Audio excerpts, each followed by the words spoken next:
오늘 우리가 읽은 사무엘하 22장은 여러분들이 좀 눈을 이렇게 좀 주의 깊게 좀 살펴보시면요, 시편 18편에 똑같이 동일한 그 내용이 나와 있습니다. 그런데 약간 틀려요. 예를 들면은 오늘은 어떻게 시작을 했느냐 하면은 여호와여 주는 나의 등불이시니 이렇게 되어 있지만은 시편 18편 28절에는 주께서 나의 등불을 켜심이여, 사무엘하 22장은 주님은 나의 태양이다, 주님은 나의 등불이다, 이런 뜻이죠. 그런데 시편 22편에 와보면은, 시편 18편에 와보면은 주께서 나의 등불을 켜심이여, 내가 등불이고 내가 빛을 비춰주는 겁니다. 옛날부터 이런 시편이 전해졌지만은 시대가 다름에 따라 가지고 새로운 영감을 얻고 감동시켜주는 것에 따라서 이렇게 약간씩 바꾸어서 이렇게 쓸 수도 있는 그런 어떤 변화를 여러분이 눈여겨보시는 것도 한 가지 재미있는 포인트입니다.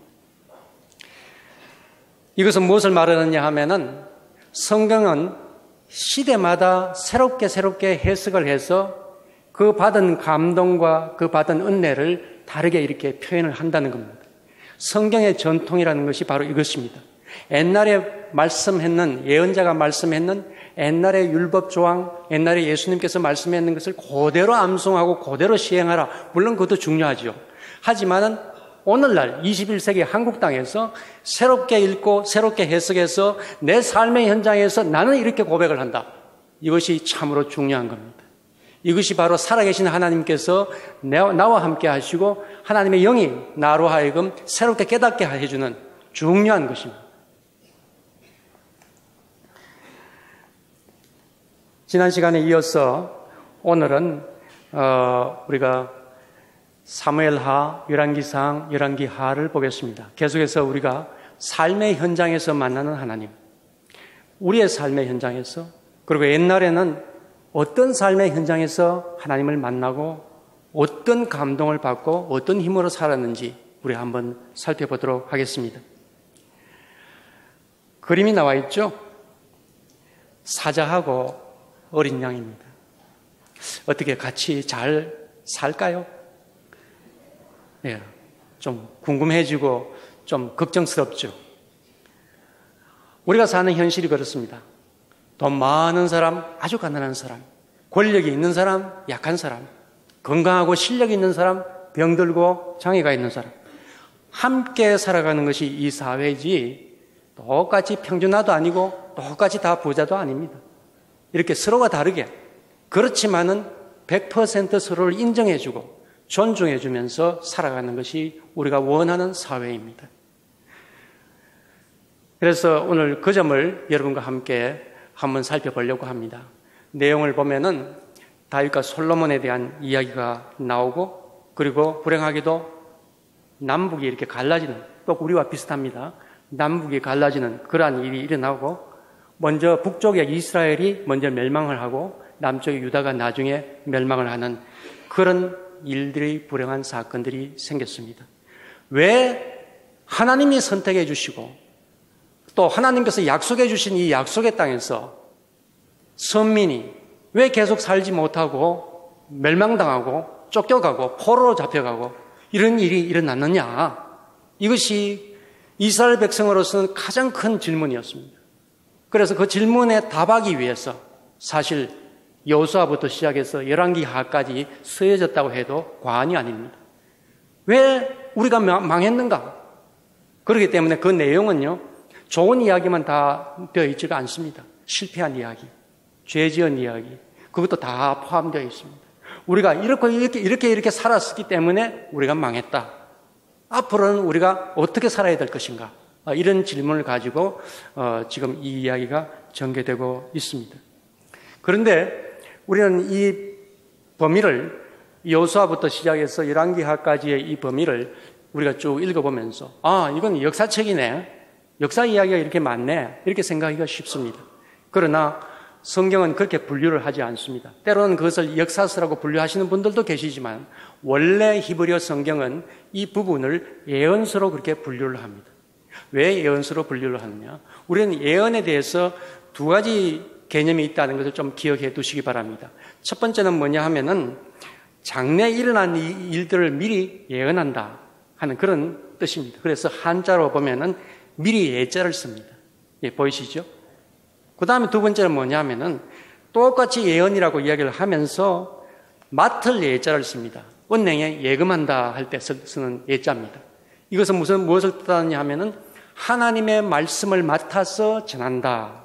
하나님의 마음을 소화하고 이해해서 그것을 전달한다 하는 그런 의미를 가지고 있습니다. 예언에는 이 두 가지 의미가 다 들어가 있습니다. 그래서 이 여호수아부터 시작해서 열왕기하까지 내용을 쭉 읽어보면은 물론 역사적인 정보와 역사적인 이야기들이 많이 있습니다만은 상당히 많은 내용이 예언자들의 이야기도 많이 들어가 있습니다.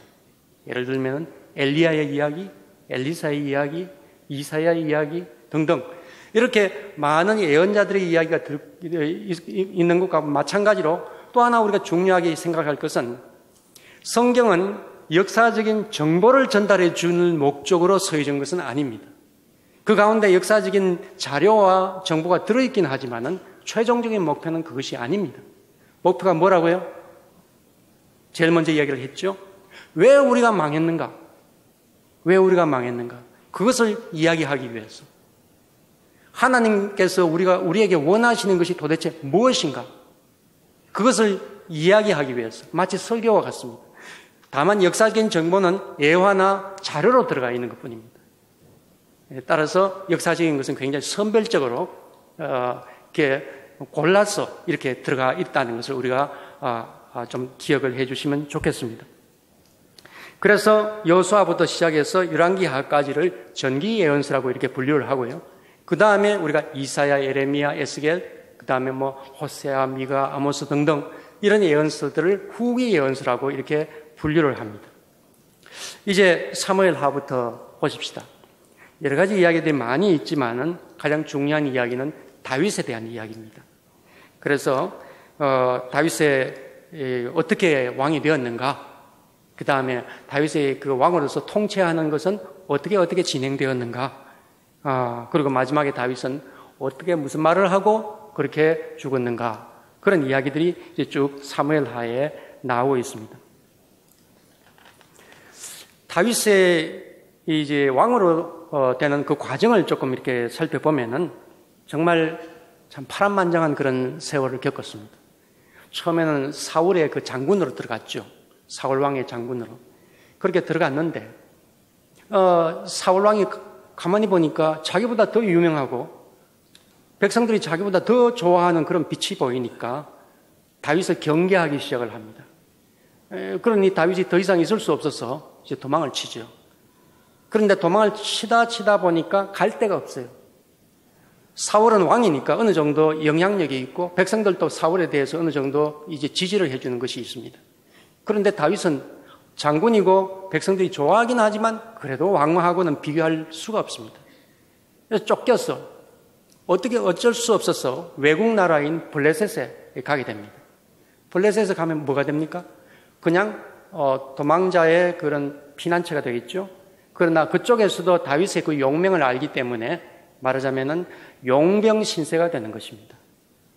그래서 다윗은 그쪽에 블레셋에서 장군 역할을 하는데 그런 이제 세월을 지나다가 이 블레셋이 점점 힘이 세가지고 사울을 밀어내게 됩니다. 그런 어떤 시점쯤 오게 되면은 이 다윗이 이제 다시 이 유다로 이제 돌아오게 되는데 맨 처음 돌아온 데가 어디냐 하면은 헤브론입니다. 헤브론도 예루살렘과 마찬가지로 고도는 한 940m 정도 되는 높은 지역에 있는 그런 능선에 있는 도시입니다. 그곳에 이제 다윗이 와요. 그러면 이 다윗의 신분은 뭡니까? 블레셋의 장군입니다. 블레셋의 장군으로서 점령지의 어떤 통치자로서 오는 겁니다. 물론 다윗은 이새의 아들로서 베들레헴에서 태어나서 말하자면 유다 사람이죠. 하지만은 지금의 신분은 블레셋의 장군으로서 거기에 헤브론에 오는 겁니다. 따라서 헤브론 사람들은 다윗을 어떻게 보겠습니까? 만세 환영하겠습니까?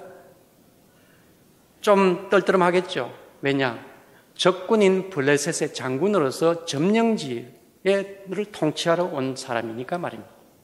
그러나 유다 사람인 것은 알고 해서 유다 사람들이 다윗에게 기름을 부어요. 그래서 유다의 왕으로 삼습니다. 유다의 사람들이 기름을 부었다고 했지 유다의 장로들이 기름을 부었다고 안 했습니다. 장로들은 그 지역의 지도자입니다. 다시 말하자면 장로들까지 동의를 못하는 겁니다. 그냥 유다 사람들 몇몇이 다윗을 이렇게 기름 부어서 왕으로 삼는다, 이 정도입니다. 유다의 왕이 되었는데 블레셋 사람이 다윗을 치지를 않아요. 왜냐?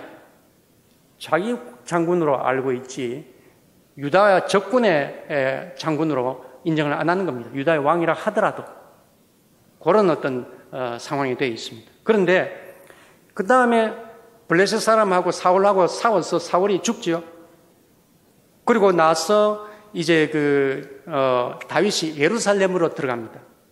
예루살렘으로 들어가는데 거기서는 이스라엘 장로들이 와가지고 다윗에게 기름을 부어요. 그리고 이스라엘 왕으로 삼습니다. 이때 블레셋이 다윗을 공격을 합니다. 왜냐? 이제 블레셋은 알아챘거든요. 저 다윗이 블레셋의 장군으로 계속 남아있으려고 하는 것이 아니고 자기 나름대로의 왕조를, 자기 나름대로의 왕국을 만들려고 하는구나 하는 속셈을 알아챘거든요. 그래서 블레셋이 공격을 합니다. 그러나 그때는 이미 다윗은 더 많은 군사력을 갖고 있었기 때문에 블레셋을 물리칠 수가 있었습니다. 이렇게 해서 예루살렘에 유다가 다윗이 이제 왕으로서 이제 등장을 하게 됐고 이제 통치를 하게 됩니다. 그러면은 다윗이 이제 예루살렘에 와서 한 어떤 일들이 있느냐? 중요한 일 중에 하나가 하나님의 궤, 거기에 만나와 항아리와 그리고 십계명이 들어있는 돌판도 있죠.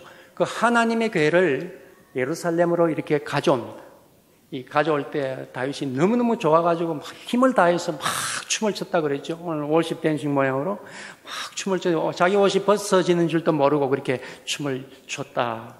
다윗은 왕으로서 통치자고 장군이면서도 상당히 감정이 풍부한 그런 인물인 것 같습니다. 이렇게 해서 이제 다윗 왕은 하나님을 잘 섬기는 왕으로서 이렇게 통치를 시작을 했는데 문제는 얼마 안 가서 반란이 일어났습니다. 그것도 자기 아들인 압살롬이 반란을 일으킨 거예요. 성경을 가만히 보면 아주 짧은 시간에 압살롬이 굉장한 지지 세력을 얻어가지고 다윗을 칩니다. 다윗은 손도 어떻게 해볼 수도 없어서 도망을 칠 수밖에 없는 그런 상황이 되어버려요.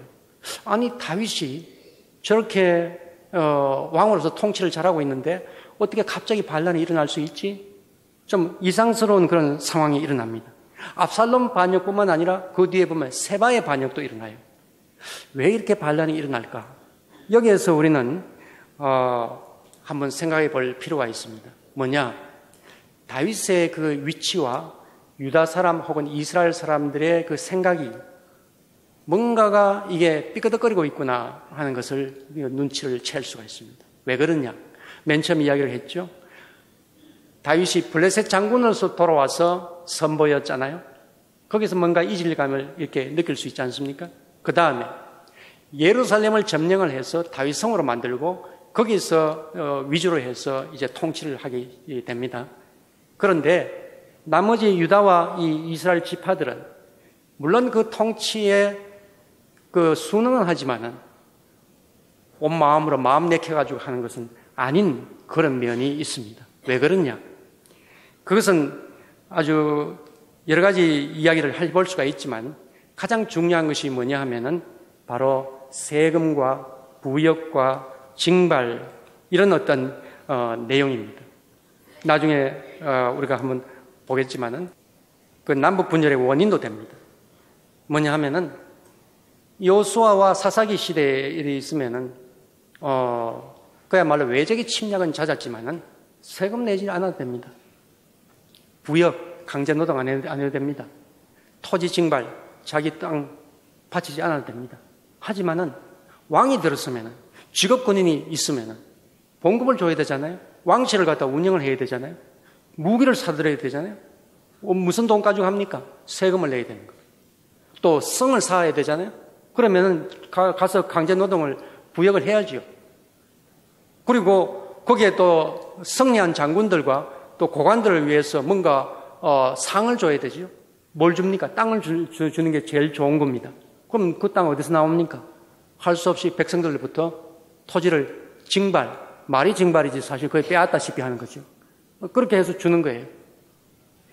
이것은 한 번도 세금 안 내본 사람으로서는 그야말로 날벼락입니다. 굉장한 충격입니다. 물론 외적을 방어해 주니까 그것은 좋다라고 생각은 하지만은 당장 계속해서 세금 내야 되고, 그것도 과중하게 계속해서 강제노동 가야 되고, 계속해서 땅 빼앗기고, 이런 일이 계속되면은 백성들은 분노가 자꾸 올라오는 겁니다. 그래서 압살롬이 못 살겠다, 치자 이러니까 백성들이 동조를 하면서 그렇게 반란이 일어나는 겁니다. 이런 어떤 상황을 우리가 좀 살펴볼 필요가 있고, 그래서 언제나 성경에 보면 예루살렘과 유다 이런 어떤 표현이 나옵니다. 뭔가 간격이 있다는 그런 이야기입니다. 예, 그래서 그런 어떤 간격이 계속되어 가지고 나중에 솔로몬이 죽고 난 뒤에 남북이 분열되는 그런 일이 일어나는 것입니다. 다시 돌아가서 다윗의 통치에 있어서 또 하나 요인이 뭐냐면은 다윗의 왕비들입니다. 그 중에 바세바, 미갈 이런 이제 왕비들이 있습니다. 여러분은 우리는 뭐 그냥 참 사랑해서 결혼을 한다고 그러지만은 왕들은 그렇게 결혼을 못 합니다. 대부분 정략 결혼을 하게 됩니다. 왜 그러냐 하면은 다른 나라와 평화로운 어떤 사회를 유지를 하기 위해서는 여러 가지 외교 정책을 이렇게 쓸 수 있는데 가장 효과적인 정책이 뭐냐면 정략 결혼 동맹을 하는 겁니다. 그러면 서로 전쟁 안 쳐요. 예, 그렇기 때문에 왕들은 원하든 원치 않든 다른 나라의 공주들과 정략 결혼을 하는 것이 참 많습니다. 그 대표적인 경우가 솔로몬의 경우입니다. 우리는 솔로몬이 굉장히 많은 왕비와 그 처첩을 거느렸다고 해서 많이 비난을 하지만 사실은 외교를 잘하기 위해서는 그 수가 가장 효과적인 수였거든요. 그런 면이 있습니다. 다윗도 마찬가지입니다. 다윗도 자기가 무슨 세력이 있습니까? 그러니까 남쪽 지역에서는 아비가엘이라는 그런 여인, 그 다음에 예루살렘에서는 바세바라는 여인, 또 북쪽 지역에는 그수르에서 또 다른 그 공주 등등 이런 식으로 지역에 있는 그 호족들의 딸과 결혼을 하게 됩니다. 우리는 성경에 가만히 보면 바세바 이야기를 보면은 참 다윗이 남자로서 자기 욕망을 이기지 못해서 유혹에 빠져서 그렇게 됐구나 이렇게 짐작할지 모르지만 그것은 우리가 평범한 사람들의 생각이고 왕의 시각에서 본다면은 상당히 계산적인 어떤 행동일 수밖에 없습니다. 왜냐?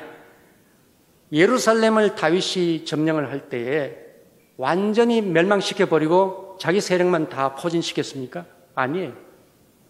특공대를 보내가지고 접수를 했습니다. 그러면 예루살렘 성 안에는 소위 여부수 족속, 가나안 족속 그 사람들이 그대로 있는 거예요.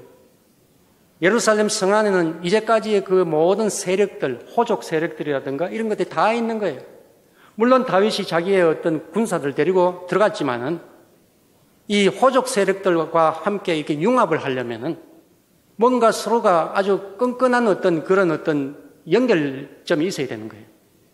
그럴 때 가장 좋은 것이 결혼 동맹이라고 했죠.